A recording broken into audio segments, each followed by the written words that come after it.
गृह मंत्री जी, एएनआई के साथ बात करने के लिए धन्यवाद। नए विधेयक आप इंट्रोड्यूस कर रहे हैं, आपने जेपीसी में भी भेजा है। 30 दिनों से ज़्यादा अगर कोई इलेक्टेड रिप्रेजेंटेटिव हिरासत में जाता है और उसे पद से हटाया जाएगा, आपने कहा कि क्लॉज ज़रूर गंभीर होने चाहिए, लेकिन इनोसेंट अंटिल प्रूवन गिल्टी, क्या इस सिद्धांत को ये उलट नहीं जाता इससे? देखिए, सीधे सवाल से मुझे नहीं लगता कि आप बिल की स्पिरिट के साथ न्याय कर पाएगी। मैं आपके माध्यम से पूरे देश की जनता को बताना चाहता हूं कि 130वां संशोधन क्या है। 130वें संशोधन में ये संविधान संशोधन है।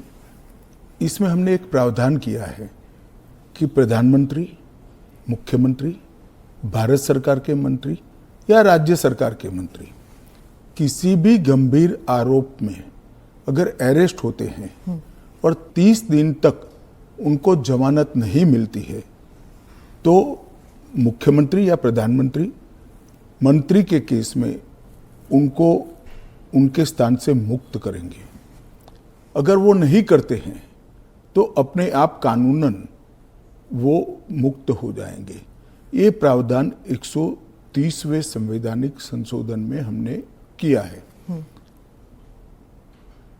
अब सबसे पहले मैं स्पष्ट कर देता हूं, संसद के अंदर चुनी हुई सरकार कोई भी विधेयक लाए या संवैधानिक संशोधन लाए, इसको सदन के सामने रखने में क्या विरोध हो सकता है।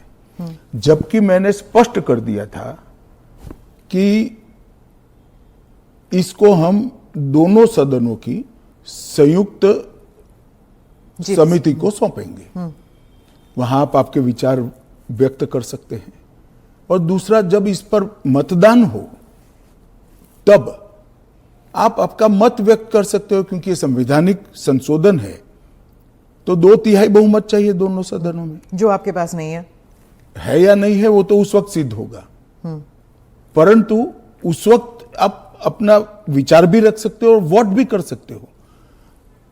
किसी भी सरकार के विधेयक को या संविधान संशोधन को सदन में पेश न होने देना और इस तरह का व्यवहार करना, ये क्या लोकतंत्र में उचित है क्या? देश की पार्लियामेंट के दोनों सदन बहस के लिए है या शोरगुल और हल्ले के लिए है? मुद्दे का विरोध हमने भी देखा है, हमने भी करा है, परंतु बिल को पेश न होने देने की एक प्रकार की मानसिकता, मैं नहीं मानता हूं कि ये लोकतांत्रिक है और विपक्ष को देश की जनता के सामने इसका जवाब देना पड़ेगा। उनका जो मैनर ऑफ प्रोटेस्ट है उसके बारे में मैं बाद में पूछूंगी, लेकिन ये जो गंभीर आरोपों का जो दायरा है, क्या आप स्पष्ट कर सकते हैं कि गंभीर आरोप क्या है? स्पष्ट कर सकती है क्या? हाँ, तो वही मैं आपसे तो जरा पूछिए आरोप। तो क्या आरोप हो सकते हैं? कैपिटल मतलब मर्डर, रेप, ऐसे वाले जो नहीं, पहले विपक्ष का इस बिल में विरोध क्या है वो तत्वतः आप बता सकती है क्या? इसका मूल विरोध का कारण जो विपक्ष ने मीडिया को समझाया होगा, हाँ, वो आप हमें बताइए। तो वो तो कह रहे हैं कि आप इस बिल के जरिए आप जो इलेक्टेड रिप्रेजेंटेटिव है, जिनके पास मैंडेट है और जिनका जनाधार से कनेक्शन है, आप उसको उलट रहे हैं और आप 30 डेज में आप बेल नहीं मिलेगा तो वो हट जाएंगे। और ये तो it is like political suicide या पॉलिटिकल मर्डर। देखिए, इस देश में आज एनडीए के मुख्यमंत्रियों की संख्या ज्यादा है। प्रधानमंत्री भी एनडीए के हैं, श्री नरेंद्र मोदी प्रधानमंत्री। तो ये बिल सिर्फ विपक्ष के लिए क्वेश्चन खड़ा नहीं करता, हमारे मुख्यमंत्रियों के लिए भी क्वेश्चन खड़ा करता है। मैंने जो सुना वो कह रहे कि आपके लोगों के सामने एफआईआर नहीं होती है। ये जनता को गुमराह करे। उनको मालूम है कि किसी भी व्यक्ति के खिलाफ आरोप है तो आप पब्लिक इंटरेस्ट लिटिगेशन के माध्यम से कोर्ट के सामने जा सकते हैं। कोर्ट ऑर्डर करेगी कि इनके खिलाफ एफआईआर करो। अगर ज्यादा ही गंभीर मामले हैं तो कोर्ट मॉनिटर भी करती है। इसमें पक्ष विपक्ष कहां आता है? एक सेकंड, मेरी बात पूरी नहीं हुई है। इसमें पक्ष विपक्ष नहीं आता है। और दूसरी बात, इसमें 30 दिन तक जमानत का प्रावधान किया गया है। अगर फर्जी टाइप का केस है तो देश की हाई कोर्ट और सुप्रीम कोर्ट आंख मूंद कर नहीं बैठे हैं। किसी भी केस में हाई कोर्ट और सुप्रीम कोर्ट को जमानत देने का अधिकार है। अगर जमानत नहीं मिलती है तो आपको पद छोड़ना पड़ेगा।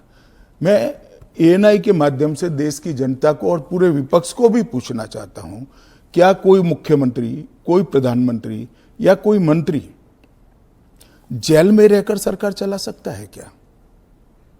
इस देश के लोकतंत्र के लिए शोभा रूप है क्या? और अगर 30 दिन के बाद जमानत मिल जाती है तो वो फिर से शपथ ले सकते हैं।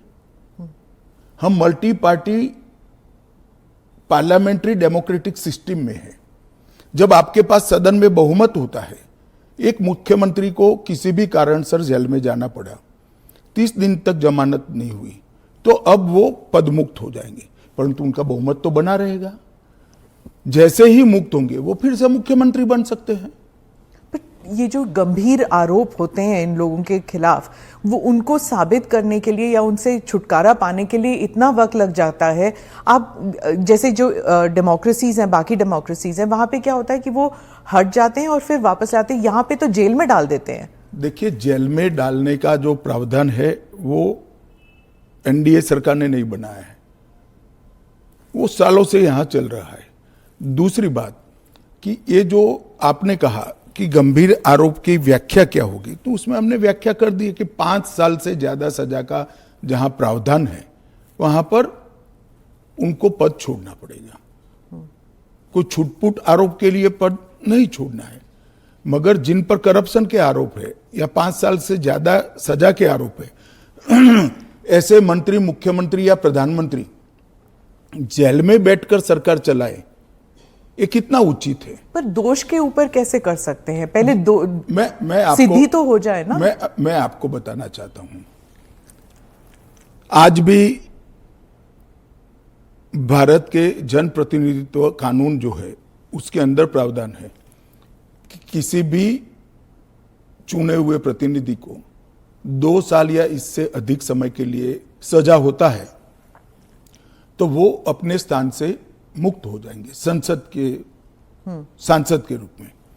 अब उस पर हाई कोर्ट की अपील बाकी है, इस पर सुप्रीम कोर्ट की अपील बाकी है, मगर एक मॉरल ग्राउंड तय करने के लिए कानून आजादी मिली तब से बना है। इस पर भी आर्गुमेंट होता है कि भाई वो हाई कोर्ट से छूट जाएंगे, वो सुप्रीम कोर्ट से छूट जाएंगे, क्योंकि अपील फाइनल नहीं हुई है। तो जैसे ही छूटते हैं उनकी सदस्यता रिवाइव हो जाती है। कई सारे लोगों की सदस्यता समाप्त हो गई और तुरंत रिवाइव भी हुई, ऊपर से सजा का स्टे मिलने के बाद। पर इस दौरान उनका राजनीतिक कुछ नहीं होता है ना सर। सत्येंद्र जैन का देख लीजिए, उनके 4 साल कौन लौटाएगा? उनकी जो पॉलिटिकल लाइफ है वो तो खत्म हो गई ना। नहीं, मगर 4 साल तक उनको जमानत नहीं मिला, केस अभी चालू है। हाँ, तो पर उसके बाद सीबीआई का जो रिपोर्ट है वो कोर्ट ने एक्सेप्ट कर लिया ना। आप भयंकर भ्रांति में हो। जिस एफआईआर में वो 4 साल जेल में रहे, वो एफआईआर में क्लोजर रिपोर्ट नहीं भरी गई है। क्लोजर रिपोर्ट 2022 के केस में भरी गई। जिन 4 केसों में वो जेल में गए थे और लंबे समय तक रहे, वो 4 केसों में सीबीआई ने चार्जशीट किया है और वो ट्रायल फेस कर रहे हैं। मगर आप पार्टी के प्रोपेगेंडा का आप शिकार हो। सत्येंद्र जैन जी को जिस केसों में लंबा समय जेल में रहना पड़ा, वो सारे के सारे केसों में चार्जशीट हुआ है और वो ट्रायल फेस कर रहे हैं। और अरविंद केजरीवाल जो थे, उनका भी ऐसे ही हुआ था, बेल मिला और फिर उसके बाद वो वापस आ गए। क्या यही होने वाला है हर नॉन बीजेपी चीफ मिनिस्टर के साथ? तो आप मुझे एक बात का सवाल जवाब दीजिए। नॉन बीजेपी बीजेपी छोड़ दीजिए, दोनों के लिए समान कानून है, परंतु किसी ने भी जेल से सरकार चलानी चाहिए क्या?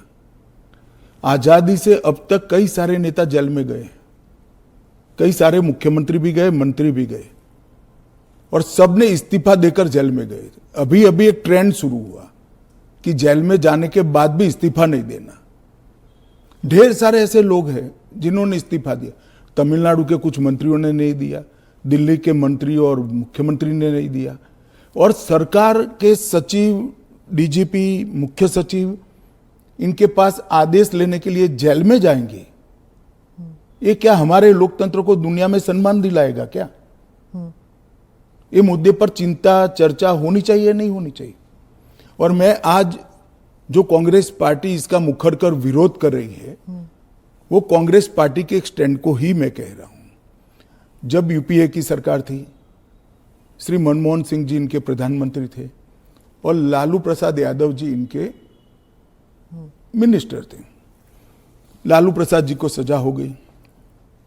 मनमोहन सरकार एक ऑर्डिनेंस लेकर आई कि 2 साल की सजा हो तो भी अपील का स्टेज बाकी है तो उनकी सदस्यता नहीं जाती है। यही मॉरल ग्राउंड था जो आप कोट कर रही हो। तो एक ऑर्डिनेंस लेकर आए कि हम इसको बदल दे रहे हैं। ऑर्डिनेंस से बदलने का कैबिनेट ने प्रस्ताव भी किया। यही श्री राहुल गांधी इसको कंप्लीट नॉनसेंस कहकर सार्वजनिक रूप से प्रेस कॉन्फ्रेंस में फाड़े थे ऑर्डिनेंस को। और देश की कैबिनेट ने और देश के प्रधानमंत्री ने जो फैसला लिया था, उनकी पार्टी के ही प्रधानमंत्री ने जो फैसला लिया था, उसका मॉरल ग्राउंड पर उन्होंने मखौल उड़ाया था। और मनमोहन सिंह एक सॉरी फिगर बनकर रह गए थे पूरी विश्व के सामने। आज वही राहुल गांधी बिहार में सरकार बनाने के लिए सजा हो गई, वो लालू प्रसाद जी को गले मिल रहे हैं।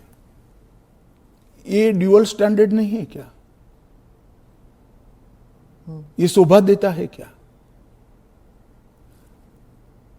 3 चीजों से ये सारे आरोप खारिज हो जाते हैं। एक तो प्रधानमंत्री जी ने स्वयं अपने आप को इसमें डाला है। एक जमाने में कांग्रेस 39वां संविधान, प्रधानमंत्री ने डाला है, पहले नहीं थे क्या प्रधानमंत्री? ना, पहले तो प्रोविजन ही नहीं था। तो जब कानून ड्राफ्ट हो रहा था तो उन्होंने खुद डाला अपना? हाँ, खुद डाला है। पहले 39वां जो संशोधन था, इसमें इंदिरा जी उपराष्ट्रपति, राष्ट्रपति के साथ साथ खुद को भी इनके खिलाफ कोई वैधता नहीं रहती है चुनावी मुकदमों का एक संविधान संशोधन लेकर आई थी। वो खैर कांग्रेस पार्टी और श्रीमती इंदिरा गांधी की नैतिकता का सवाल है। नरेंद्र मोदी जी अपने खिलाफ खुद संविधान संशोधन लेकर आए हैं कि प्रधानमंत्री भी जेल में जाएगा तो उसको इस्तीफा दे देना पड़ेगा। पर इससे एक एक्स्ट्रा जुडिशियल पावर कह लीजिए जो भी एक अधिकारी को नहीं मिल जाता कि प्रधानमंत्री से भी ज्यादा सीनियर हो जाता है वो? जी, आप ऐसे बात करिए जिसमें जैसे इस देश में कोई कोर्ट ही नहीं है। पर कोर्ट में डिलेज होते हैं ना सर? ये कानून आने के बाद नहीं होंगे, क्योंकि कोर्ट को तुरंत इंटरवीन करना पड़ेगा। किसी चुने हुए प्रतिनिधि को खारिज करने का प्रावधान हुआ है। मैं तो उल्टा कहता हूं, इससे यस और नो जो होना है वो जल्दी हो जाएगा। तो प्रेशर कोर्ट्स पे होगा डिक्लेयर करने के लिए? प्रेशर होगा ये कहना ठीक नहीं है। हाँ। मगर हमारी कोर्ट भी, पर उसी सुनिए ना, हमारी कोर्ट भी कानून की गंभीरता को समझती है। जब 30 दिन के बाद पद छोड़ना है तो वो उसके पहले इसका फैसला करेगी कि बेल मिलना चाहिए या नहीं मिलना चाहिए।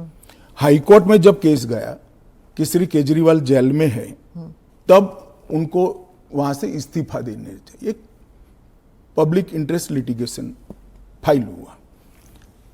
हाईकोर्ट ने कहा कि हम सैद्धांतिक रूप से मानते हैं कि इनको छोड़ देना चाहिए मॉरल ग्राउंड पर, परंतु अभी के कानून में कोई प्रावधान नहीं है। चलिए, अब कानून में प्रावधान हो गया। मेरा बहुत स्पष्ट मानना है, मेरी पार्टी का मानना है, देश के प्रधानमंत्री का मानना है कि इस देश में कोई भी मुख्यमंत्री हो, मंत्री हो या प्रधानमंत्री हो, जेल में रहकर सरकार नहीं चला सकते। पहले भी कई लोगों ने मॉरल ग्राउंड पर इस्तीफा दिया है। लाल कृष्ण आडवाणी जी ने दिया था, येदुरप्पा जी ने दिया था, ईश्वरप्पा जी ने दिया था, जॉर्ज फर्नांडिस जी ने दिया था। कई सारे लोगों ने मॉरल ग्राउंड पर इस्तीफे दिए। कोई जेल में जाकर सरकार नहीं चलाई। इवन हेमंत सोरेन ने दिया था रिसेंट पास्ट में। जब वो छूट कर आए तो फिर से मुख्यमंत्री बन गए।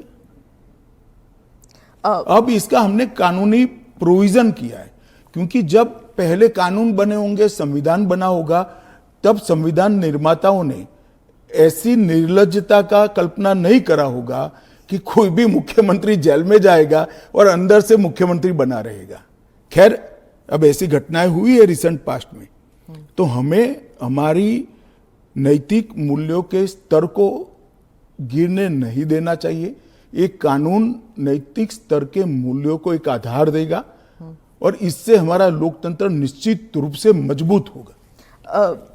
गृहमंत्री जी, विपक्ष कह रहा है कि सरकार जो है वो इस तरह के जो सिचुएशन बनाएगी या फिर कोर्ट पर दबाव डालेगी कि 30 दिन में जमानत नहीं मिलेगा। अगर 30 दिन में जमानत नहीं मिल जाता तो फिर the entire thing falls through. देखिए, ये उनका पद से चिपक रहने के लिए एक अलग प्रकार से बनाया हुआ खूबसूरत आर्ग्यूमेंट है।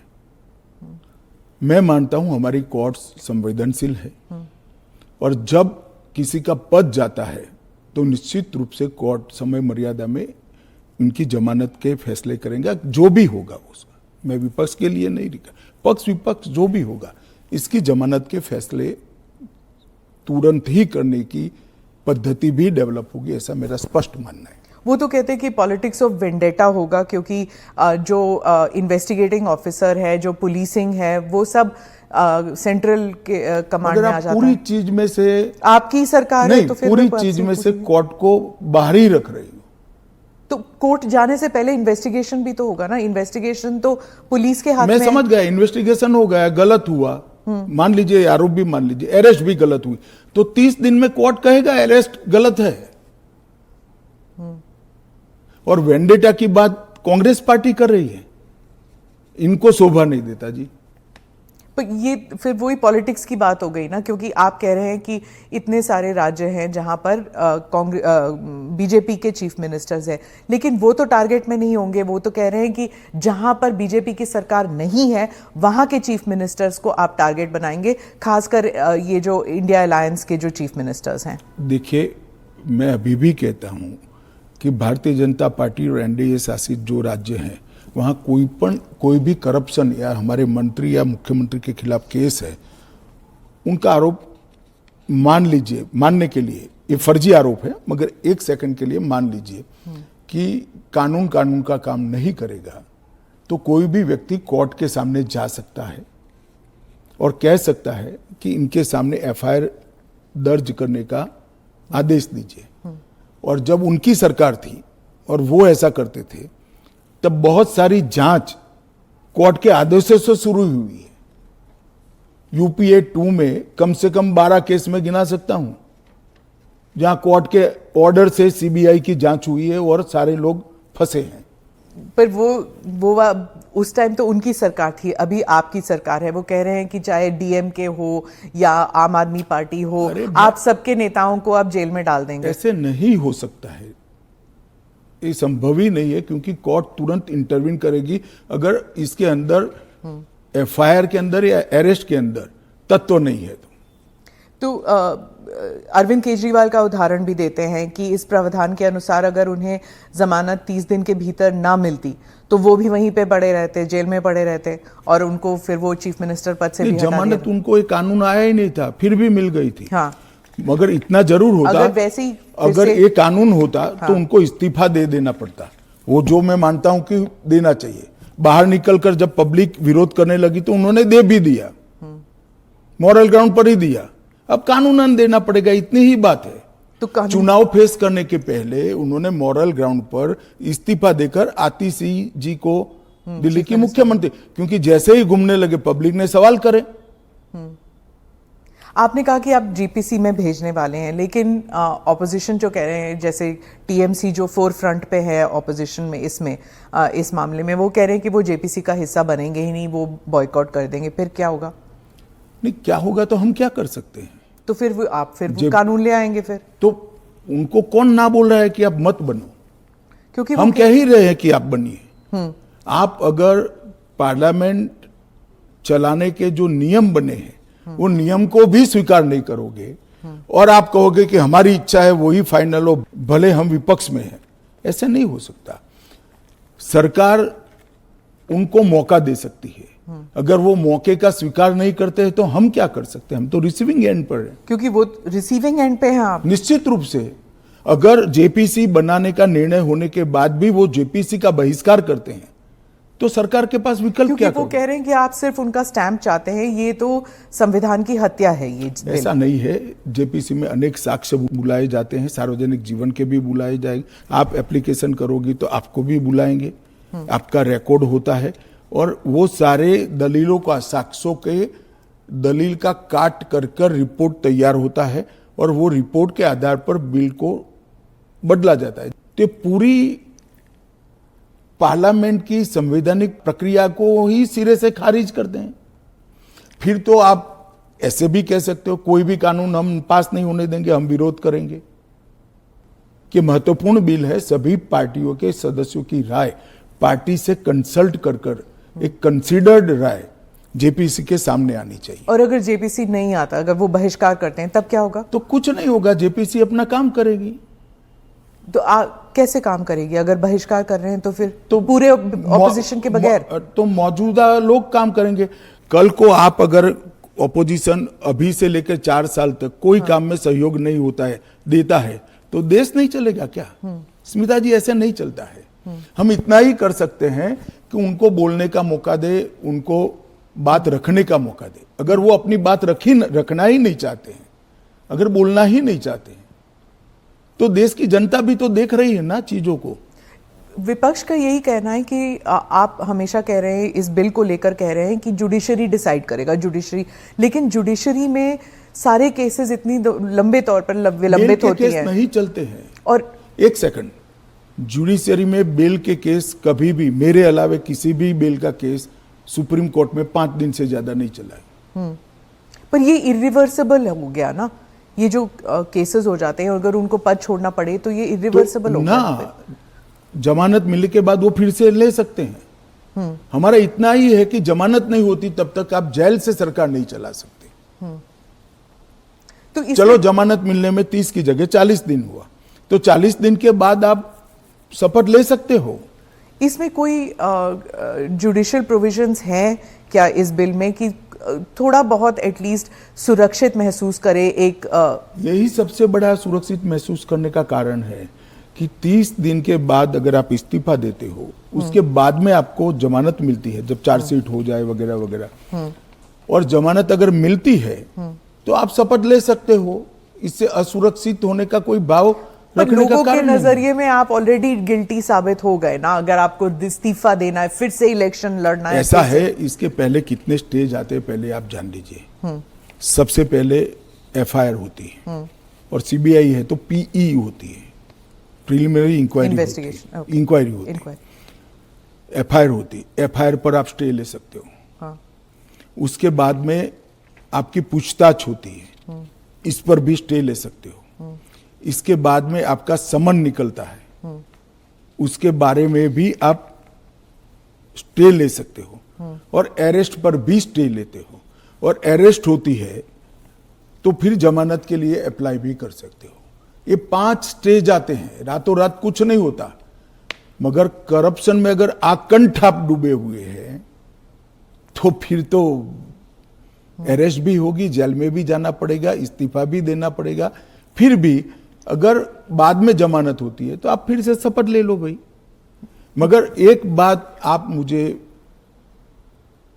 ये बताइए, क्या एज अ सीनियर जर्नलिस्ट आप इस चीज को ठीक मानती है? क्योंकि अभी तो नरेंद्र मोदी जी है तो ऐसा सवाल ही नहीं है, परंतु कभी भी देश का प्रधानमंत्री जेल में जाए तो जेल से देश का प्रधानमंत्री सरकार चलाए, वो ठीक मानती है क्या? देश का मुख्यमंत्री जेल में रहकर सरकार चलाए, वो ठीक मानते हैं क्या? क्या इस देश में ऐसी मान्यता है कि जो व्यक्ति पद पर बैठा है, इसके अलावा देश चलेगा ही नहीं? भाई, आपके दल का बहुमत है, आपके दल का कोई अलग व्यक्ति आकर शासन चलाएगा। जब आपका बेल हो जाए आप जरूर चले जाइए वहां पर। मगर हमने कोई एक लेवल रखना है। फिर तो 2 साल के बाद सदस्यता भी क्यों जानी है? क्योंकि ऊपर अपील का अधिकार है, वो निर्दोष छूट सकते हैं। क्यों जानी चाहिए 2 साल? और वो कांग्रेस के समय में प्रावधान हुआ है कि अगर 2 साल से ज्यादा सेशन कोर्ट्स में जेल होती है, 2 साल से ज्यादा समय के लिए कैद का ऑर्डर होता है, तो आपकी सदस्यता अपने आप समाप्त हो जाती है। गृहमंत्री जी, मॉनसून सेशन में हमने देखा कि विपक्ष ने आप पर भी आरोप किया कि आप भी जेल गए थे, आप पे भी आरोप हुआ था। तो जब उन्होंने ऐसा कहा, आपने कहा कि मुझे नैतिकता के बारे में कांग्रेस से नहीं सीखना, उस बारे में आप बताएंगे हमें कुछ? जरूर बताऊंगा। मैंने इसलिए कहा था कि मेरे पे आरोप लगा और जैसे ही मुझे समन आया, अरेस्ट छोड़ दीजिए, सीबीआई ने मुझे समन किया, मैंने दूसरे ही दिन इस्तीफा दे दिया था। अरेस्ट तो मेरी बाद में हुई। जैसे ही सीबीआई ने मुझे समन किया था, मैंने दूसरे ही दिन इस्तीफा दिया था और केस चला और केस में जजमेंट भी आया कि ये पॉलिटिकल वेंडेटे का केस था और मैं पूर्णतया निर्दोष हूं। पर वो तो बाद में आया था एक ना, सेकंड 2016। एक सेकंड सुनिए ना। हाँ। एक सेकंड, वो जजमेंट बाद में आया। बेल मेरी पहले हो गई थी, बेल मेरी पहले हो गई थी और वो जजमेंट ऐसा आया कि कंप्लीटली पॉलिटिकल वेंडेटा के केस है, कहीं पर दूर दूर तक मेरा इस केस में इन्वॉल्वमेंट नहीं है और मुझे शंका के आधार पर बरी नहीं किया गया था। मेरे सामने के केस को खारिज किया गया था और मुझे बेल मिल गया था 96वें दिन पर। फिर भी मैंने फिर से शपथ लेकर गृह मंत्री नहीं बना था। इतना ही नहीं, जब तक मैं कंप्लीटली मेरे सामने के सारे आरोप क्वाश नहीं हुए, तब तक मैंने किसी भी संवैधानिक पद पर शपथ नहीं ली थी। तो मुझे क्या विपक्ष नैतिकता के पाठ पढ़ाता है? इन लोगों ने इंदिरा जी के समय में प्रयास किया कि प्रधानमंत्री को शील्ड किया जाए और आज भी ये प्रयास कर रहे हैं कि अगर कभी जेल में जाना पड़े तो हम आराम से जेल से सरकार बनाएंगे, जेल को सीएम हाउस पीएम हाउस बनाएंगे और वहां जाकर डीजीपी जेल से ऑर्डर लेंगे, चीफ सेक्रेटरी जेल से ऑर्डर लेंगे, भारत सरकार के कैबिनेट सेक्रेटरी जेल से ऑर्डर लेंगे, भारत सरकार के गृह सचिव जेल से ऑर्डर लेंगे। इस तरह से देश चलेगा। और ये कल्पना ही मैं तो, मेरी पार्टी और मैं दोनों सिरे से खारिज करते हैं कि जो व्यक्ति बैठा है इसके बगैर इस देश का शासन नहीं चल सकता और इससे किसी का भी बहुमत पार्लियामेंट में या विधानसभा में प्रभावित नहीं होगा। एक सदस्य जाएगा, आपकी ही पार्टी के दूसरे साथी सरकार चलाएंगे और आप जब जमानत प्राप्त कर लोगे तो आप आकर फिर से शपथ कर सकते हो। इसमें आपत्ति क्या है? अमित शाह जी, आप बार बार जुडिशरी का हवाला देते हैं, लेकिन उस वक्त भी जस्टिस आफ्ताब आलम आपके घर आए थे आपसे सिग्नेचर लेने के लिए कि आप गुजरात से बाहर चले जाएंगे। ना, ऐसा नहीं हुआ है। आफ्ताब आलम साहब कभी मेरे घर पे आए नहीं है, ऐसी जरूरत भी नहीं पड़ी है। इन्होंने यहाँ रविवार के दिन स्पेशल कोर्ट बिठाकर मेरी बेल एप्लीकेशन को सुना और रिजेक्ट किया? ना, रिजेक्ट नहीं किया। इन्होंने कहा कि मुझे लगता है कि अमित शाह गृह मंत्री रहे, वो साक्ष्य को प्रभावित कर। तो मेरी जो वकील थी, इन्होंने कहा कि आपको अगर ये भय है तो जब तक बेल एप्लीकेशन डिसाइड नहीं होता हमारे क्लाइंट गुजरात के बाहर रहेंगे। वो मैंने स्टेटमेंट किया है। 2 साल आप बाहर रहे? हाँ, 2 साल में बाहर रहा, निश्चित रूप से बाहर रहा, क्योंकि 2 साल भारत के इतिहास में कभी भी किसी की बेल एप्लीकेशन 2 साल नहीं चली है। आलम साहब की कृपा से मेरी बेल एप्लीकेशन 2 साल चली, ज्यादा से ज्यादा बेल एप्लीकेशन 11 दिन तक चली है। आपने उस वक्त पहले भी जिक्र किया था अडवाणी जी के ऊपर कि उन्होंने भी इस्तीफा दिया था। जी, कहा था अडवाणी जी ने इस्तीफा दिया था। ढेर सारे हमारे कार्यकर्ता, मदन लाल खुराना वगैरह सारे, सभी ने दिया था कि जब तक, अरे अभी हेमंत सोरेन जी ने दिया था। ये तो एक नया संस्कृति आया अभी। विगत 2 साल पहले ऐसा केस ही नहीं था कोई। सभी लोगों पर आरोप लगते थे, सब लोग इस्तीफा दे देते थे, बरी होकर राजनीति शुरू करते थे। तमिलनाडु के कुछ मंत्रियों ने इस्तीफा नहीं दिया, दिल्ली के मंत्री और मुख्यमंत्री ने इस्तीफा नहीं। और अगर इस तरह से इस समाज जीवन का, नैतिकता का स्तर आप राजनीति का और समाज जीवन का नीचे ले जा रहे हैं, इससे हम सहमत नहीं हैं। और अगर मैं अब पूछता हूं, आप मुझे पूछ रही हैं, तो लालू जी के वो ऑर्डिनेंस फाड़ने का, लालू जी के बचाने के लिए जो ऑर्डिनेंस मनमोहन सिंह लाए थे, वो ऑर्डिनेंस को फाड़ने का राहुल गांधी का औचित्य क्या था? तो अगर उस दिन वो मोरालिटी थी तो आज नहीं है क्या? क्योंकि आप लगातार 3 चुनाव हार चुके हो। मोरालिटी के स्टैंडर्ड्स चुनाव के जय पराजय के साथ जुड़े नहीं है। मोरालिटी के स्टैंडर्ड सूर्य और चंद्र की तरह हमेशा अपनी जगह पे स्थिर रहने चाहिए। तो क्या आप कह रहे हैं कि राहुल गांधी कॉम्प्रोमाइज हो गए हैं आरजेडी के लिए? नहीं, मुझे कहने की कहां जरूरत है। उनके 2 चीजों को वो कैसे जस्टिफाई करेंगे? मैंने तो आज पूछ लिया, आप इनका इंटरव्यू कर पूछ लो उनको। तो आपकी जो एनडीए के जो पार्टीज हैं, क्या वो सब सहमत है इस जी सर, बिल को लेकर? सब चंद्रबाबू नायडू, नीतीश कुमार सब सहमत है। सब आप पर इस मॉनसून सेशन में वो इतने आगे तो नहीं आए आपको डिफेंड करने के लिए, आप अकेले नजर आए। नहीं, आगे आने का मौका ही नहीं आया, बहस ही नहीं होने दी। जब जेपीसी होगी, जब बहस होगी और फिर पार्लियामेंट में बहस होगी तो सभी दल अपना अपना पक्ष रखेंगे। फिर आप पर पर्सनल अटैक हुआ, माइक हाथ में पकड़ा। देखिए, पार्लियामेंट किस तरह से चलनी चाहिए वो अकेला सत्ता पक्ष तय नहीं कर सकता। किसी भी बिल के लिए या संवैधानिक संशोधन के लिए स्वस्थ बहस का वातावरण अगर विपक्ष नहीं बनाता है तो देश की जनता देख रही है कि ये पद्धति ठीक है क्या। इस बिल पर जब तय था कि बिल अभी पारित नहीं होना है, जेपीसी में जाना है, मैंने बीच में ही खड़े होकर इसकी घोषणा कर दी थी, तो विपक्ष इस बिल पर अपना विचार रख सकता था या नहीं रख सकता? मुझे जवाब देना पड़ता। फिर तो बिल जाता जेपीसी में, उस दिन पास नहीं होना था। मैंने पहले ही घोषणा कर दी थी कि इस बिल को सरकार ने तय किया है कि ये जेपीसी में जाएगा। दोनों सदन का जेपीसी बनेगा। 21 सदस्य लोकसभा के होंगे, 10 सदस्य राज्यसभा के होंगे, 31 सदस्य प्रोरेटा सभी दलों से आएंगे। क्या ये बिल पास हो जाएगा? मुझे तो विश्वास है हो जाएगा। कांग्रेस पार्टी में ही और विपक्ष में ही कई लोग ऐसे निकलेंगे जो मोरालिटी का सपोर्ट करेंगे, मॉरल ग्राउंड को बनाए रखने के लिए सपोर्ट करेंगे। और फ्रेम है ये जेपीसी के अध्यक्ष जो बनेंगे उस पर निर्भर होगा। वो जब चर्चा समाप्त करेंगे तुरंत हम तो अगले सप्ताह में ले आएंगे। ऑपोजिशन कहती है कि जो पार्लियामेंट के अंदर सीआईएसएफ को लगाया गया है, इसकी वजह से लेजिटिमेट प्रोटेस्ट नहीं हो पा रहे और वो फोर्सिबली लोगों को बाहर किया जाता है जब प्रोटेस्ट करते हैं, तो वेल ऑफ द हाउस से। पहली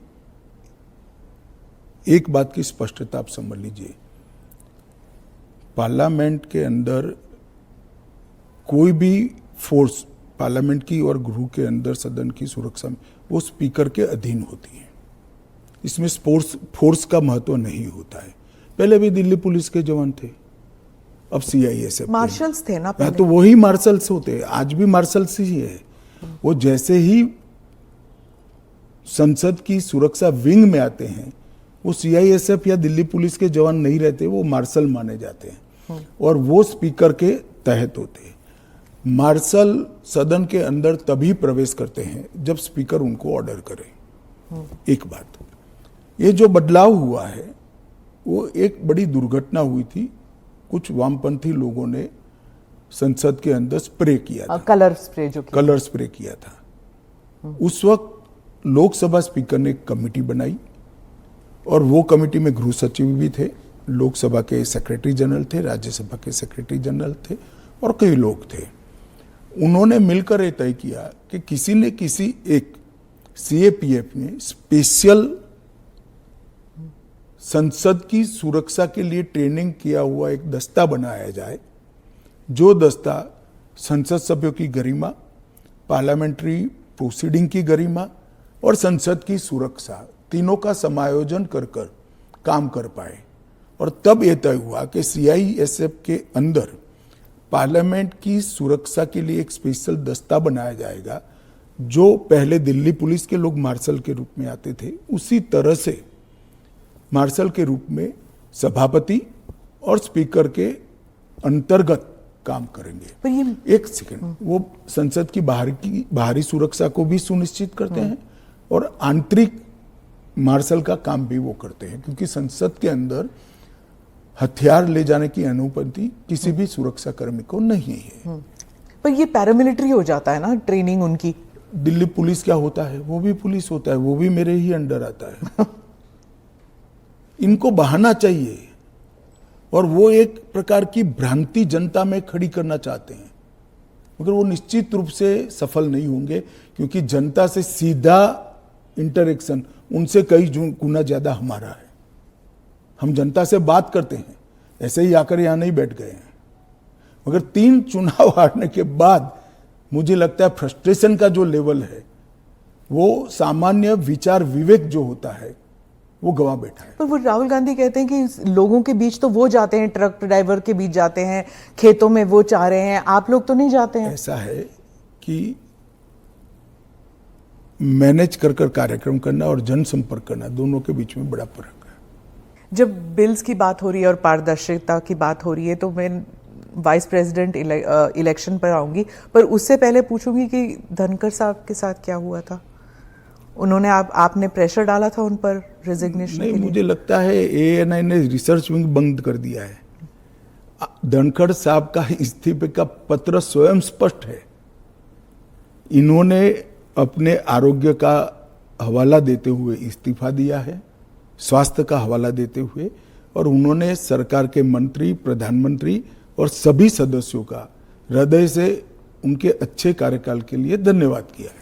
पर विपक्ष और सभी पूछ रहे, मीडिया भी पूछ रही है कि वो है कहाँ, हाउस अरेस्ट पे है कि ऐसा क्या? है कि सच और झूठ की व्याख्या आपने शायद विपक्ष क्या कहता है इसको बना ली। पर काफी सारे बैकग्राउंड इंफॉर्मेशन तो बाहर निकल रहा था ना कि वो कुछ ट्राई कर रहे थे।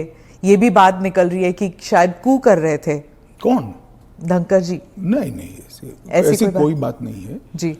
इसमें बात का धनखड़ नहीं बनाना चाहिए। धनखड़ जी संवैधानिक पद पर बैठे, अपने कार्यकाल में उन्होंने संविधान के हिसाब से अच्छा काम किया जी।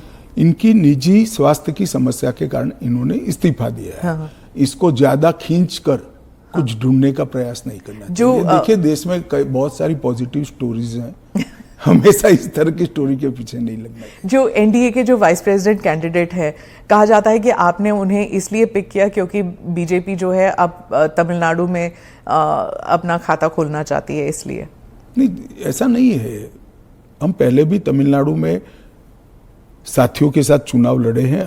हमारी यहाँ बहुत सारी सीटें भी आई है, ऐसा नहीं है। कहीं से भी पिक करोगे तो ऐसे कारण बनाकर पूछा जाएगा। उपराष्ट्रपति का प्रत्याशी दक्षिण से आना इसलिए स्वाभाविक है क्योंकि पूर्व से राष्ट्रपति थी, पश्चिम और उत्तर से प्रधानमंत्री जी थे, तो दक्षिण से आना बड़ा स्वाभाविक है। अब आए हैं, इसको इस दृष्टि से नहीं देखना चाहिए।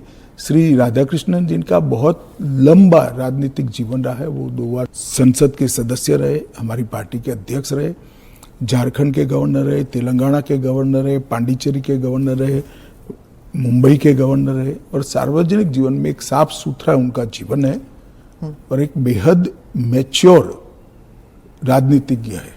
तो कई सारे एक्सपर्ट्स कह रहे हैं कि उनका चुना ये भी है कि वो आरएसएस के साथ उनका कनेक्शन है, इसीलिए। ये तो ढेर सारे लोग, प्रधानमंत्री जी स्वयं का आरएसएस के साथ कनेक्शन है। धनखड़ जी का नहीं था ना? सुनिए ना, मेरा भी है। तो हम लोगों का चयन देश ने इसलिए किया है कि हम आरएसएस से। आरएसएस के साथ कनेक्शन होना कोई माइनस पॉइंट है क्या? आप बताइए। जरा भी नहीं है। अटल बिहारी वाजपेयी जी भी आरएसएस से कनेक्टेड थे, श्री अडवाणी जी भी आरएसएस से कनेक्टेड थे, मोदी जी भी है, मैं भी हूं, राधाकृष्णन जी भी है।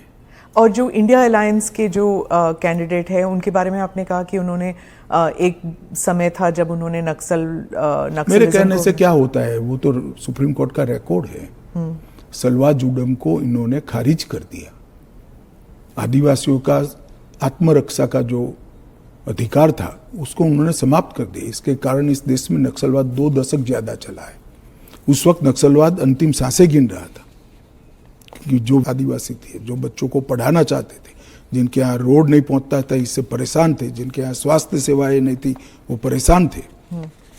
उन्होंने खुद की रक्षा के लिए सलवा जुडम बनाया था। इसको सुप्रीम कोर्ट ने खारिज कर दिया। ये तो सुप्रीम कोर्ट का रिकॉर्ड है, इनका जजमेंट है।